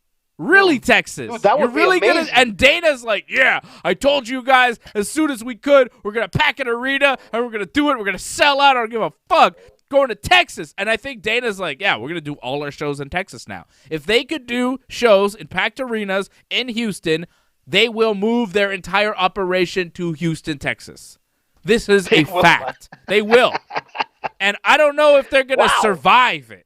Like, this might be death of Dana. Like, Dana gets COVID. Like, what is it going to take for Dana to be like, yeah, maybe I should take this more seriously? Everybody's wearing a mask. The only guy not wearing a mask is old Dana Trump over there. Dana's like, nah. Dana's so old school. Like, he's still living in the Trump era. He doesn't realize his boy's gone. He's like, yeah, fuck it. He's like keeping the spirit of Donald Trump alive. It's fantastic. I just cannot believe this guy saying, yeah. We're trying to get there as soon as possible. We're trying to do a sellout arena in Houston for UFC 260. Could be 260, could be 261. But I'm telling you, the UFC is going to Texas. They're going to sell out a building, and the chips will fall where they may. Dana's a gambler. He's ready to gamble. Look. Listen, man, and he gambles, man. He put $1 million on a boxing match, and he lost, like, to some, like, super, like, favorite, like Amanda, and he lost, man. This guy likes to gamble. There's no doubt about it. But the thing is this, Dave. If there's one thing that Dana does, he delivers, man. He was the only guy in the last year with COVID while everything was down and out. No soccer, no hockey, no football, no nothing. Okay, no tennis, no golf. But Dana was throwing UFC events, and we never missed a beat. We had fights after fights, and every time there was a COVID issue, he had a replacement. Dana never stopped. And if Dana's going to say that he's going to fill out Houston, this guy, man, is going to do it. And he's gonna make all other states, man, start like opening up. And you know what? March 27th isn't. Do you think it's a good idea? Now. Do you think it's a good idea? Look, man. Like, just as a person. Look. Do you like? We're currently living in a place. Know, man. We're currently living in a place right now, right? We live in the province of Quebec in the country of Canada, right? Run by a guy who kisses his sister, right? The premier of this province, he kisses his sister. He loves it, right? He's a sick pervert, but. Right? Sick bastard, right? And this guy, right? We're living in a place right now. Oh, I don't say that. I wouldn't say that. You want to talk about my ancestry again? Yeah. I can't say French people kiss their sisters. That's horrible. I'm Quebecois, man. What are you talking about? Not like me. Not like me, bro. Quebecois. Anyways, if Fred was here, you'd be in trouble. True. Anyways. He's a Garcia, man. He's not even close. Whew. So we're living in a Johnny place North right now. Be more French. We're living in a place right now where you're not allowed to leave your house after 8 p.m. We're in a curfew, right? We're in a curfew state. You're not allowed to leave your house after 8 p.m. Between 8 p.m. and 5 a.m., you're not allowed out on the street. But you're telling me in Texas, in like 3 weeks, they're going to pack an arena for a UFC pay-per-view? Like, it just doesn't compute to me. Like, I know that COVID's different in different places, but God damn. Really? I mean, you know what? Shit. I don't know, I want to be I want to be in Vegas. I want Ringside to be in Vegas to be talking to the fighters and doing our press conferences. I want to be there with Dave Simon, who's probably the best interviewer of all. And I'm not saying that because Dave pays me the big bucks. I'm saying it because Dave is the best. The best. Ichiban. But Ichiban, whatever that means. But what I'm saying is, one. If they is it okay, number one, bud? Yeah. But if they invited us to go to Texas right now, me and you, I might be a little bit nervous. First of all, I have my whole family, like the whole Italian side. They'll be like, "What are you, crazy? You can't go. Screw you and your show." Like, I know I'm gonna get all that backlash. Oh yeah. I wouldn't be allowed to go. I tried to go to. I want to go. I wanted to go to Jacksonville. I still want to go to Jacksonville. AEW sells tickets. You could buy tickets for AEW, go to Jacksonville, Florida, and watch AEW wrestling. You think I don't want to be at the Revolution pay-per-view on Sunday watching the exploding barbed wire death match? I want to go, but I'm not allowed. This is the thing when you have a responsibility. You got kids, you got family, you're not allowed to go, right? But if I was a single man, I had no kids, I had no responsibilities, I'd be in Jacksonville, Florida right now. I'd been in Jacksonville, Florida for months. Like, I wouldn't leave. I'd be like, yeah, fuck it, I'm in Jacksonville. If I get COVID, I get COVID. I'll probably be all right. I'm in Jacksonville. I'm just going to stay and watch wrestling. I'm just going to be an AEW fan for the next, whatever, through the pandemic. Fuck it. That's what I would do if I could, but, I got to stay here. I got responsibilities. But goddamn, man, I would love to travel. I would love to go to Texas for a UFC show. I would love to go to Jacksonville for an AEW show. I'm just a combat sports type of guy. I like watching wrestling. I like watching fights. I like the crowd. I like the energy. I like seeing that shit live, and I miss it. That's really what I miss most throughout this whole pandemic. Like, yeah, I miss some of my friends. I don't get to see everybody, but the thing I miss the most, I mean, getting together with the boys and playing poker and watching the UFC like that, I miss a lot. Taking our money. But I really, taking your money, I mean, that's always fun and easy to do, AJ. But I also like, going to a live show. I really like a live wrestling show, a live concert, a live UFC, like one of those things.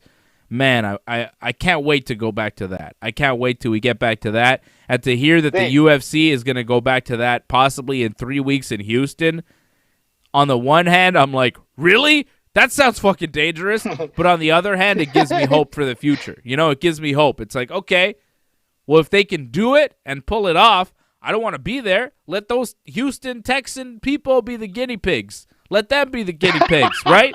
Let's see what happens. Let's roll the dice.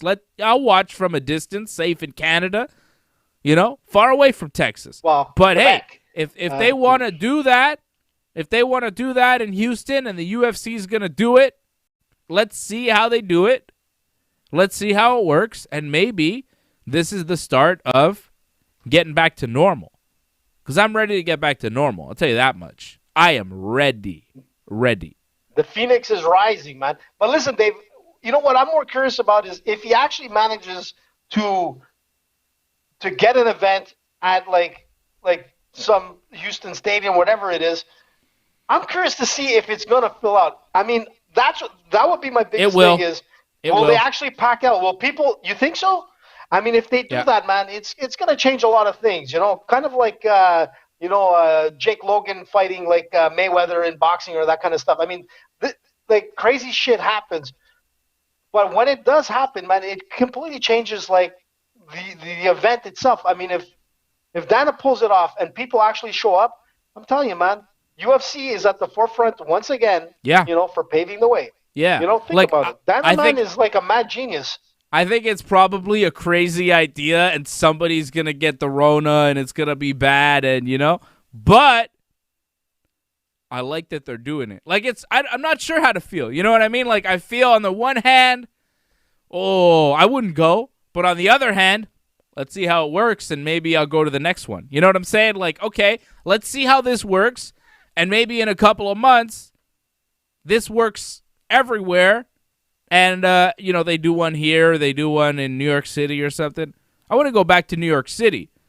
Shout out to you, Brooklyn Lizard. Fun, man. Shout out to you, Brooklyn Lizard. I see you. I know you're in New York City. I can't wait to go back to New York City. I love New York City. I love New York. Man, that's the place where I miss. I miss New York. I miss going to, I would love to go to New York and go sneaker shopping. You know what I mean? I want to go to Kith. I've never been to Kith, and that's like a dream of mine to go to Kith. It's a store in New York City. How do you spell it? Kith. Like that's Kiss? like What? Kith. Kith. It's one of my dreams to go to Kith in New York City. I've never been. And it's like one of the most premier sneaker shops out there. I want to go to like all the top sneaker. I think Stadium Goods is out in New York too. I want to go to like the big sneaker shops in New York. Yeah, Stadium Goods, Kith. I want to go to those sneaker shops. That's just me. That's what I want to do. And I want to go see some wrestling at like Madison Square Garden, I haven't done that. Look, so that's on my bucket list. I Once this pandemic is over and as soon as everything's normal again, they don't have such a crazy guy. I mean, they do have a crazy old man in power now, but, at least he's not as crazy as the last guy. I mean, Well, depends I don't know, on your... man. Yeah, it's That's true. questionable. But, That's questionable. Dave. But you know what I miss? You know what I like, AJ? I miss going to see You know what I Johnny like, North AJ, while we're wrestling, on man. that? Those were fun times. Yeah, going to see What? Johnny in the ring, that was fun, too. Johnny wrestle, man. But is you know what's awesome, good man. about now And- is that What? you, Fred, and I all agree that the president of the United States is a fucking goofball. Like, at least now we can all agree. Before I was all on my own on Ringside Report, I was like, yeah, this President Trump seems kind of fucking dumb. And then you guys are like, oh, no. And now I'm like, yeah, this Biden seems like fucking dumb. And you guys are like, yeah, you're right, Dave. And I'm like, yeah, that's right. Agree with me now. Agree with me. I just always think they have a shit president, Obama was cool. He was like good at basketball. He's handsome, I just want a guy with like some flavor. You know what I mean? Obama had flavor. That guy was like cool. Like not Wasn't like Brock Lesnar not run like for president? I mean, Brock Lesnar would be Imagine- pretty good. I mean, I think The Rock is probably going to run The for Rock, president. The Yeah. Rock would be awesome. He could end every address with, thinking- "If you smell what the president is cooking," like that would be badass. Listen, man, UFC. Schwarzenegger was close to being president at one point. No, he was never going to Think be about president. You can't be Like- president if you weren't born in the United States. He was not close to be president. He was the governor of California, but he was not ever close to being president. They would have never made a president of the United States. You have to be born in America, and he was born in Austria. So another incorrect fact, AJ. But you know what? You've been doing pretty well with your facts tonight. Was it on Saturday for the watch along, or was it last week on the show where like every fact you brought out was totally wrong? It was the show last week. No, Everything you said last week was wrong. It's Tonight you've been pretty good. Tonight you've been good. It's because I made one mistake between Rosenstruck and Derek Lewis with a fight. Listen, man, that shit happens. It's the heavyweight division. It was one minor fact. It Shit was a few happens all things. the time. It was a few mistakes. No, there were a few mistakes last week. A lot of confusion. UFC has released Alistair Overeem and Junior Dos Santos. Sucks. How Two is guys- that possible? Two guys that were in the top 10 of their heavyweight division have been released. And people say, We why? went from Texas to this. Why did they get released? Well, they got released because they are no longer in their prime. And they are big stars that cost the UFC decent money. Right? These guys cost the UFC quite a bit. And if you want to take a look at Junior Dos Santos and what he made in his last fight, he made $520,000 to lose to Cyril Gane. And he has lost now 4 fights in a row to 4 of the best heavyweights in the world, but he's lost 4 in a row. Ngannou, Blades, Jairzinho, and Cyril Gane. But when you're paid $500,000 and you're losing 4 in a row, and it's clear that you're not going to be championship level anymore, and you're probably not top 5 or even top 10 anymore, and you're 37, the UFC is going to let you go. And I feel, I don't know, man. I'm okay with It's this a tough one, because it's just Are the you? way of the sport. This is how the UFC No, I'm not operates. okay. They're a business. And if you're a guy that, has a high price tag and you're no longer in your prime, they might let you go. Yoel Romero came off a title fight with Israel Adesanya, and they let him go.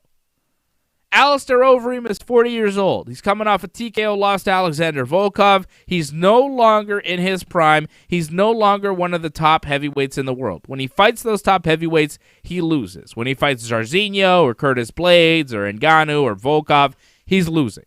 Same with Junior Dos Santos. So it's clear that those guys are no longer at the peak of their career. They're far from the peak. They are falling down, and they're falling fast. Are they still stars in the sport? Of course they are. And they could still headline UFC fight nights. You put Alistair Overeem versus no-name guy on a UFC fight night, that's a headliner. Same with Junior Dos Santos. But at a certain point, you're not going to be able to do that anymore. At a certain point, they turn into Andrei Arlovski, right? Where you're kind of a prelim guy, and you used to be great, but you lose a lot, and you're getting knocked out, and, But I guess Arlovski doesn't have such a high price tag. But Overeem and Dos Santos, high price tag.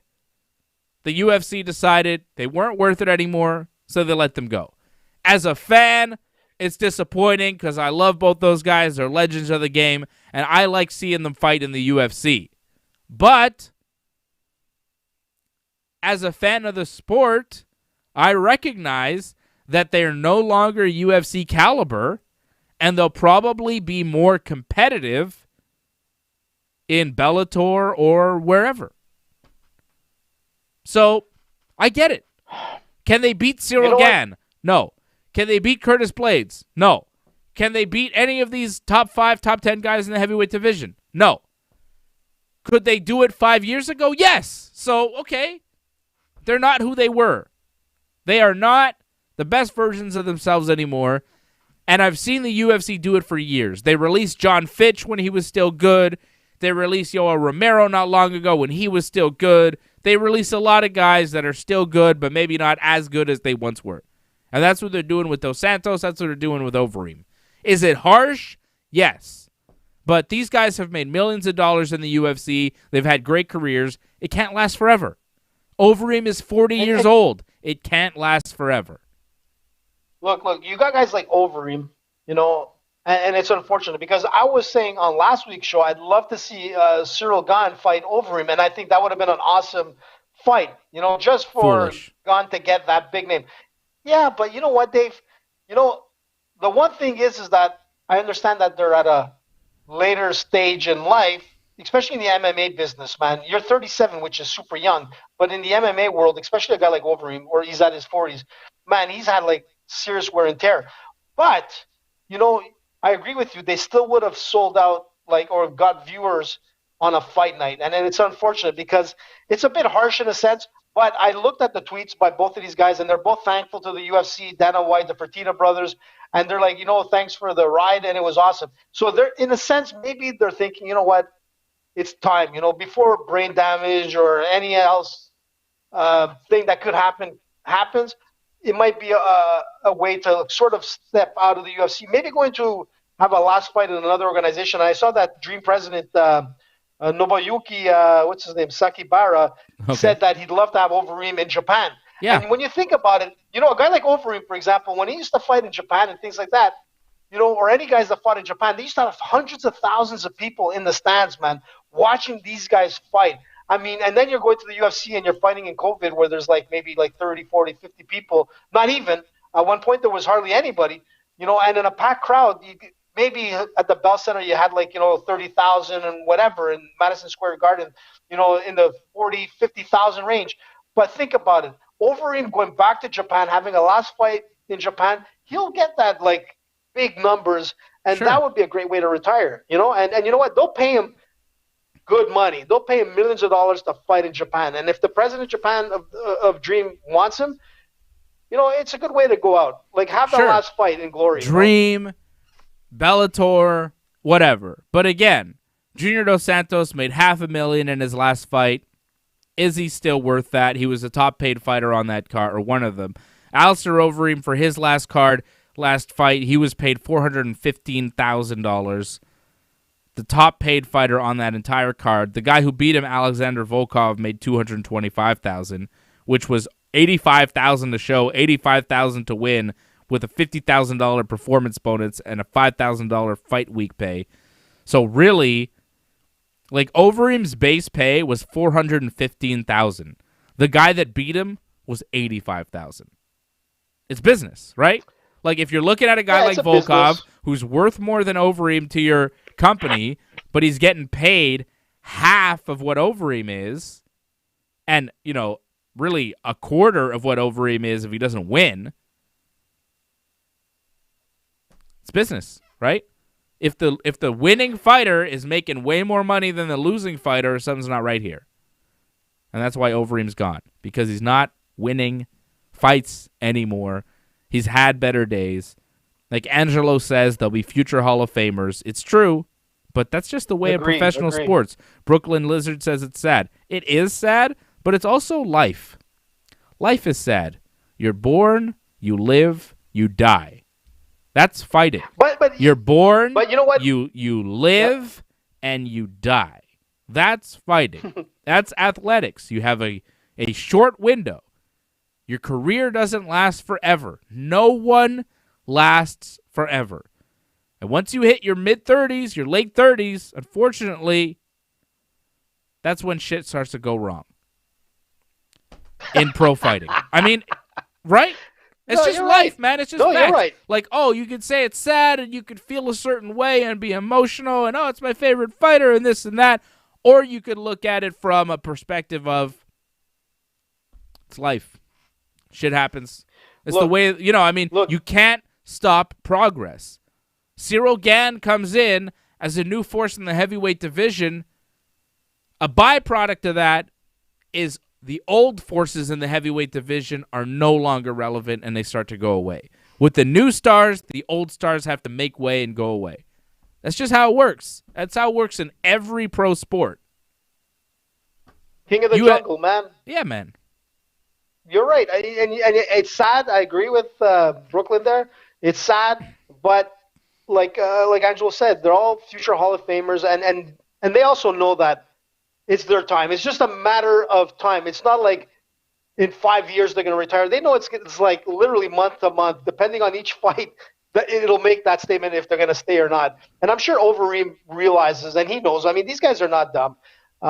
Look, they want the money like anybody else, but their time has come, and you know what? They're going to be doing other stuff. They have a lot of money. Their future is pretty good. But, you know, it'd be nice to see, you know, some of these guys getting a little bit more, in a sense, the up-and-coming fighters, you know. $400,000, man, you know, is a lot of money, but not a lot of money when, you know, you can have, like, life-altering changes, you know. And at 40 years old, man, Overeem has had serious wear and tear. And we don't know what damage he really has. $400,000 is a lot of money for an ineffective fighter. You know, for a guy who's no longer, you know, at the top of the game. And that's just the way it is. That's how the UFC looks at it. The guy, I mean, for us, we get it. It's Alistair Overeem. Yeah, he deserves more than that to fight. He's a legend. But the UFC sees it as, well, here's a guy who's no longer, you know, relevant in the division, and we're paying him like $500,000. He's one of the highest paid fighters in our heavyweight division, and he's one of the least effective. Something's got to give. It's the business. Yeah. Go to ringsidereport.net, follow along, follow everything we do over at ringsidereport.net. Don't forget, we have a huge weekend coming up. I'll be back here tomorrow night for the post-SmackDown show with Johnny North, a little wrestling uncensored tomorrow night, 10 p.m. right after SmackDown.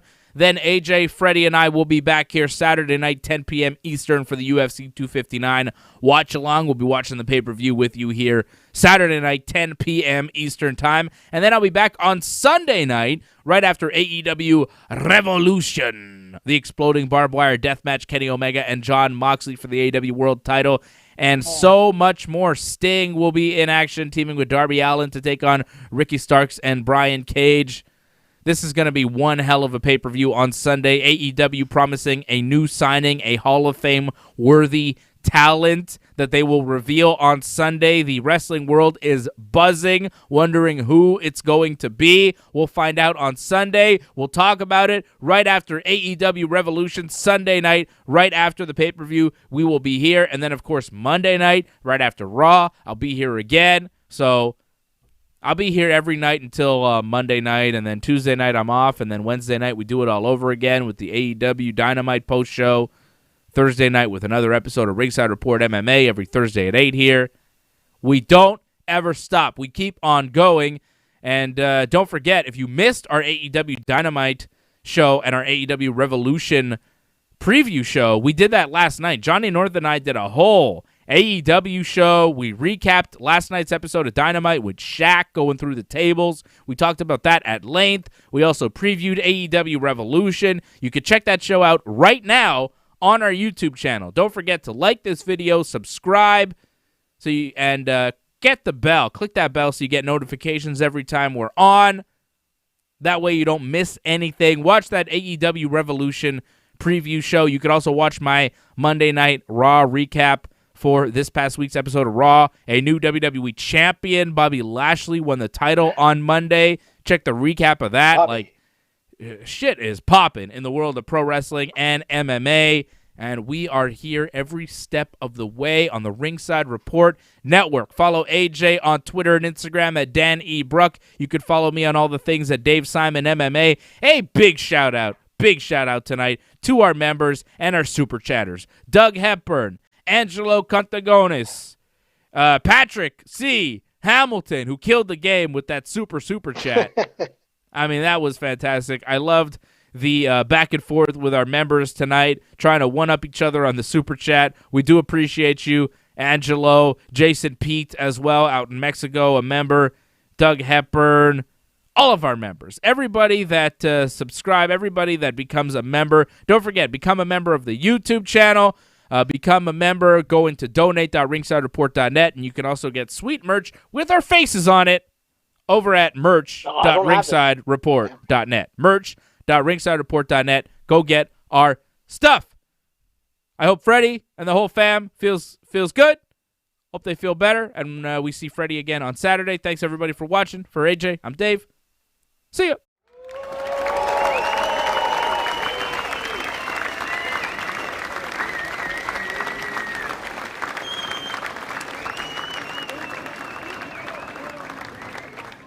Thank you and good night. Please join in and give your support to Ringside Report Network. We've been providing expert coverage and commentary on both pro wrestling and MMA for over 15 years. Ringside Report started on the radio, added podcasts, and moved to video in 2019. Our hosts are not just fans, but have in-depth knowledge of the subjects.